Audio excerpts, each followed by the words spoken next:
मध्य प्रदेश में एक बार फिर शिक्षक भर्ती वर्ग 1 2023 की प्रक्रिया को लेकर वेटिंग लिस्ट में शामिल अभ्यर्थियों ने अपनी आवाज बुलंद की है। खासकर प्रदेश की महिला अभ्यर्थियों जिन्हें राज्य सरकार द्वारा लाडली बहना योजना के तहत बहनों का दर्जा मिला है, उन्होंने एक अनोखे और भावुक अंदाज में मुख्यमंत्री मोहन यादव को खून से चिट्ठी लिखकर नियुक्ति की गुहार लगाई है।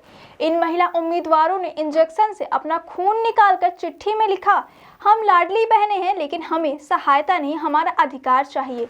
भोपाल, दमोह और इंदौर से आई इन महिला अभ्यर्थियों ने अपनी चिट्ठी में लिखा है कि वे पिछले साल रक्षाबंधन के समय भी मुख्यमंत्री को संदेश भेज चुकी हैं, जिसमें उन्होंने मोहन भैया से शिक्षक भर्ती वर्ग 1 वेटिंग लिस्ट में शामिल बहनों को ध्यान रखने की अपील की थी। उनका कहना है कि अब जब हजारों नए पद स्वीकृत हो रहे हैं तो पहले से चयनित और वेटिंग में शामिल उम्मीदवारों को क्यों नजरअंदाज किया जा रहा है। अभ्यर्थियों का यह भी कहना है कि उन्होंने सालों की मेहनत, प्रतियोगी परीक्षाओं की कठिन तैयारी और लंबी प्रतीक्षा के बाद चयन सूची में स्थान प्राप्त किया, लेकिन द्वितीय काउंसलिंग न होने के कारण वे नियुक्ति से वंचित रह गए।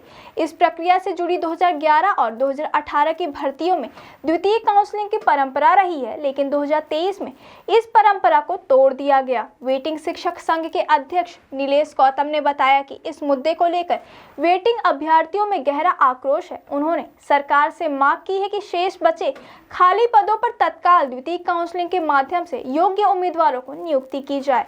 उनका दावा है कि यह नियुक्ति प्रक्रिया पूर्ण रूप से वैधानिक, पारदर्शी और पूर्व में स्थापित मानकों के अनुरूप होनी चाहिए।